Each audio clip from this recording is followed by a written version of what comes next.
The film begins in 1975, where we see an orphanage in Spain, where children who have no one in this world are kept. There was a little girl, Laura, who was playing with her friends. Now, after some time, someone adopts Laura, and we see the time straight after 30 years in the story, where Laura got married and now lives with her cousin and 7-year-old son, Simon. In Cali, Laura bought the orphanage parish where she had spent her childhood because she wanted to make that place like before, adopt some special children, and take care of them. The next day, Laura brings Simon to show him a cave made of seashells. When Simon goes in alone to check on it, Laura stands outside and waits for him.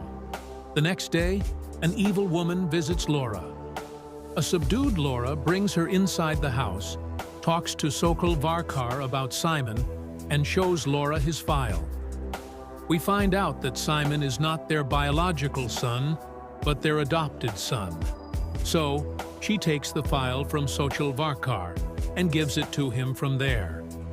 When Laura checked the file to confirm the illness, her report was positive. Now, Laura didn't want Simon to know that he was an adopted son and that he had an illness, so Laura kept the key in a safe in the file cabinet and kept it safe.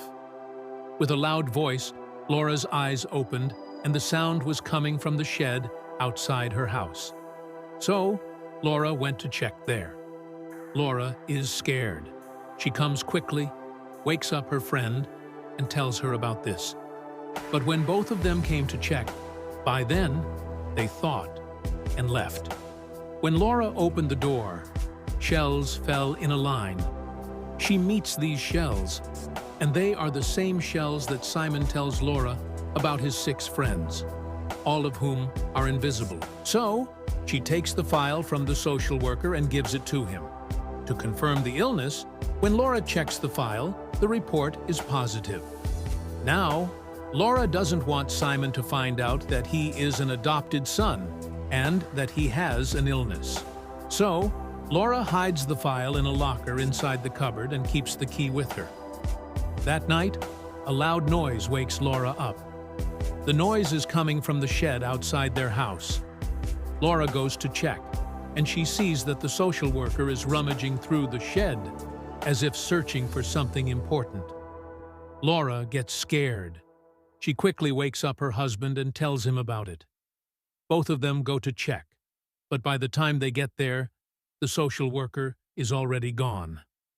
The next morning, when Laura opens the door, she finds a line of shells scattered outside. These are the same shells that Simon had been collecting earlier. Simon tells Laura about his 6 friends, saying, "They're all invisible. Very soon, I'll be like them, and I'll always be with them." What strikes Laura as odd is the drawings Simon made, where he has drawn his invisible friends. One of these friends is even wearing a mask. All the kids are holding something in their hands. Laura shows the drawing to Simon and asks, "What's in their hands?" Simon replies, "My friends steal things from others and hide them. The person who lost something has to find it using clues, like hints. If they find their things, my friends grant them one wish. It's a game. And I'm going to play this game with my friends too. I have to find my coins that my friends have hidden." So Laura, seeing it as a game, decides to help Simon. She thinks he's just playing, and since the clues are set up, she assumes that Simon must have hidden the coins himself. Now, through the clues, she first went to Simon's room, then the garden, then another room, and then the kitchen. Finally, Simon finds a key, which opens the same cupboard where Laura had hidden Simon's file. When Simon opens the cupboard with the key, he finds his coins between the pages of the file. Upon finding the coins, Simon feels excited, but Laura snatches the file from him and scolds him. Simon responds, "I already knew I'm your adopted son. I have an illness, and I'm going to die soon." Shocked, Laura asks, "Who told you this?" Simon replies, "Thomas did. my invisible friend who wears a mask." Hearing this, Laura is completely stunned and distressed. The next day, a party is held for the special children that Laura was going to adopt. When Laura goes to invite Simon to the party, he refuses, saying, "Let's go to Thomas's house instead." Laura refuses, saying, "No, we can't go, dear. There's a party at home." This leads to an argument between them. As Simon becomes more stubborn, Laura slaps him. Immediately after, she feels guilty, but Simon, upset, storms off. A little while later, Laura searches the house to find him and cannot find him anywhere. Suddenly, she spots a child standing there, wearing the exact same costume and mask as Simon had drawn Thomas in his drawings. Laura thinks to herself, "This must be Thomas." When Laura tries to remove the mask, the child pushes her, causing her to fall into the bathroom. When the child slams the door shut, Laura's hand gets caught in it, and she begins to scream in pain. Hearing her cries, her husband rushes over, but before he can reach her, she almost loses consciousness. Thankfully, he arrives just in time and saves her life. Afterward, Laura is taken to the hospital, and the police begin searching for Simon. They even went to the cave, but when Laura's husband returns, he informs her that Simon wasn't found in the cave. Laura says, "How is that possible?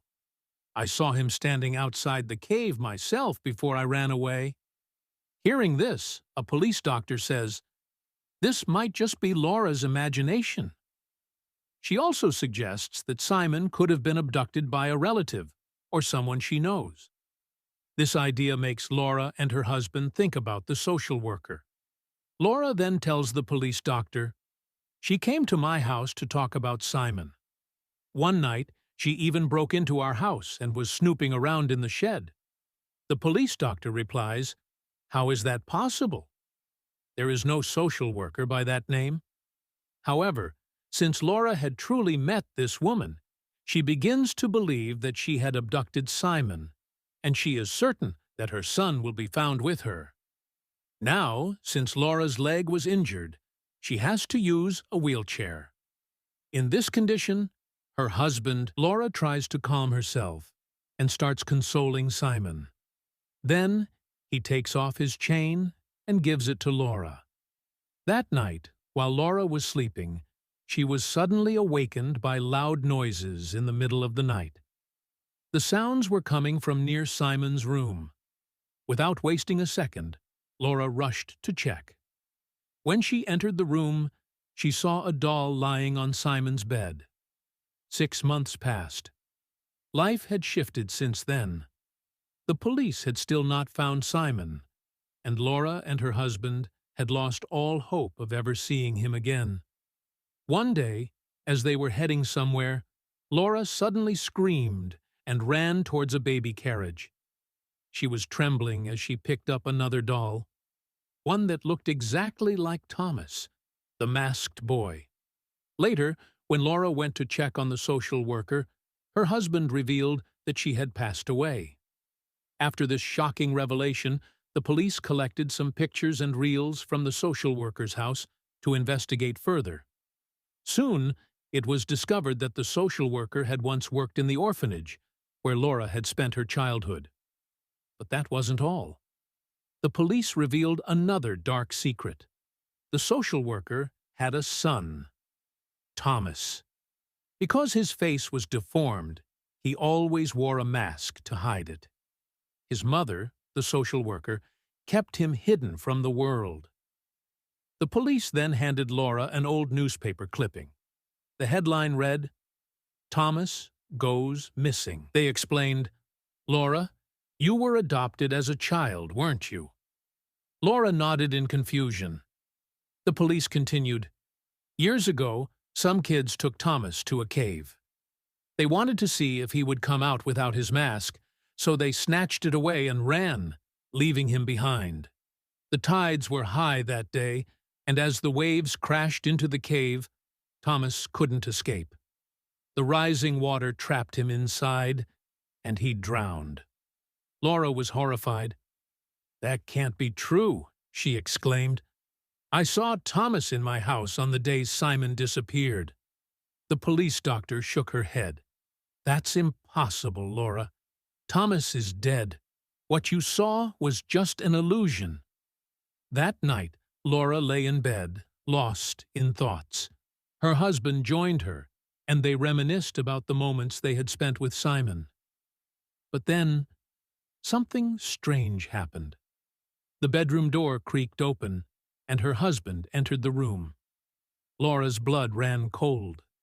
If he was just coming in, then who was lying beside her all this time? Heart pounding, she slowly lifted the blanket. But there was no one there. Terrified, she told her husband everything. But neither of them could understand what was happening. Strange things were happening in the house, and this was only the beginning.